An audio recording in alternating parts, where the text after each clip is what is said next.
जय श्री राम दोस्तों, स्वागत है आपका हमारे YouTube channel it's easy to know में। आज हम बात करेंगे भारत की 3 ऐसी जगहों के बारे में जहां स्वयं भगवान रहे थे। सबसे पहले हम बात करेंगे चित्रकूट धाम की, जहां भगवान श्री राम ने वनवास के 14 वर्षों में से 11 वर्ष व्यतीत किए थे। मर्यादा पुरुषोत्तम भगवान श्री राम का जीवन भी दोस्तों आधुनिक युग के लिए किसी मिसाल से कम नहीं है। चित्रकूट धाम प्राचीन तीर्थ स्थलों में से एक है।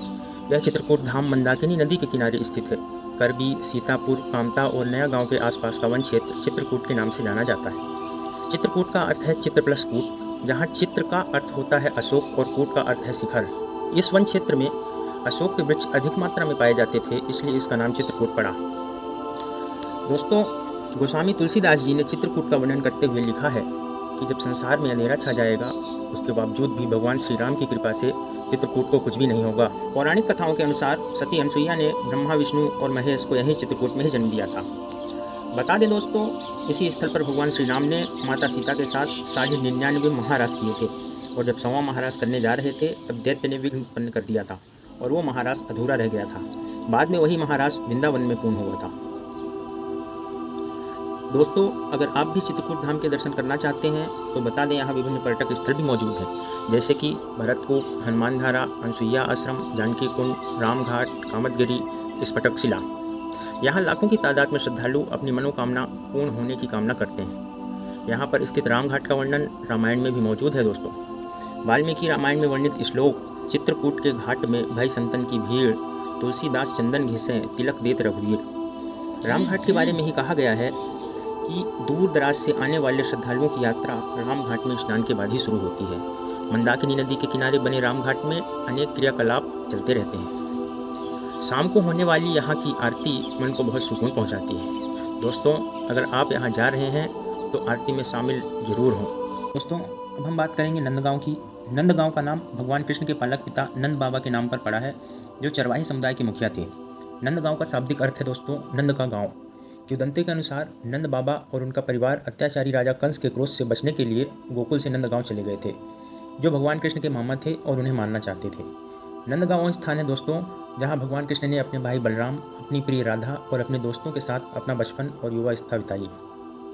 नंदगांव वही स्थान भी है जहां भगवान कृष्ण ने यमुना नदी के तट पर और नंदीश्वर पहाड़ी पर राधा और उनके सहयोगियों के साथ अपनी रासलीला दिव्य नृत्य का प्रदर्शन किया था।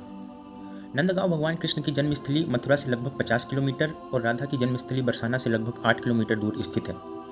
यह नंदीश्वर पहाड़ी पर स्थित है, जिसे भगवान शिव का अवतार माना जाता है, जिन्होंने भगवान कृष्ण की लीलाओं को देखने के लिए पहाड़ी का रूप धारण किया था। नंदगांव हरे भरे खेतों, जंगलों और पहाड़ियों से घिरा हुआ है। यहाँ साल भर मौसम सुहावना रहता है। दोस्तों, नंदगांव सड़क, रेल या हवाई मार्ग से आसानी से पहुँचा जा सकता है। निकटतम रेलवे स्टेशन मथुरा जंक्शन है और निकटतम हवाई अड्डा आगरा हवाई अड्डा है। वहाँ से नंदगांव पहुँचने के लिए कोई बस, टैक्सी या ऑटो रिक्शा ले सकता है। नंदगांव भक्ति और आस्था का स्थान है, जहाँ लोग सद्भाव से रहते हैं और भगवान कृष्ण की शिक्षाओं का पालन करते हैं। नंदगांव के लोग हिंदी और ब्रज भाषा बोलते हैं, जो इस क्षेत्र की स्थानीय बोली है। नंदगांव का भोजन सादा और शाकाहारी है, जिसमें रोटी, दाल, सब्जी और मिठाई शामिल है। नंदगांव के लोग भगवान कृष्ण और राधा से जुड़े विभिन्न त्यौहार और परंपराएं मनाते हैं, जैसे होली, लठमार होली, राधाष्टमी, जन्माष्टमी और भी बहुत सारे त्यौहार नंदगांव के लोग आसानी से मिलकर साथ में मनाते हैं। नंदगांव के लोग मिलनसार और मेहमान नवाज हैं और आगंतुकों का गर्मजोशी और सम्मान के साथ स्वागत करते हैं। अब हम बात करेंगे तिरुपति बालाजी की। यह दक्षिण भारत के मध्य बहुत भव्य और प्रसिद्ध स्थानों में से एक है। यहाँ स्थित बालाजी को विष्णु का ही अवतार माना जाता है।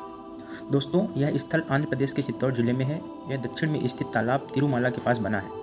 इसके चारों ओर स्थित पहाड़ियाँ शेषनाग के साथ फनों के आधार पर सत्यगिरी कहलाती हैं। यह जानकर आपको हैरानी होगी कि इस मूर्ति को किसी ने नहीं बनाया, यह खुद प्रकट हुई थी, जिसमें चोट का निशान भी है। सर पे असली रेशमी बाल भी हैं, जो कभी नहीं उलझते और साफ दिखाई पड़ते हैं। दोस्तों, जब आप मंदिर के गर्भगृह में प्रवेश करेंगे तो ऐसा लगेगा कि भगवान वेंकटेश्वर की मूर्ति गर्भगृह के मध्य में है, लेकिन आप जैसे ही गर्भगृह के बाहर आएंगे तो चौंक जाएंगे, क्योंकि बाहर आकर ऐसा प्रतीत होगा कि भगवान की प्रतिमा दाहिनी तरफ स्थित है। अब यह भ्रम है या चमत्कार, आज तक कोई पता नहीं लगा पाया। धन्यवाद दोस्तों, हमारे साथ जुड़े रहने के लिए। मिलते हैं अगले वीडियो में। जय श्री राम।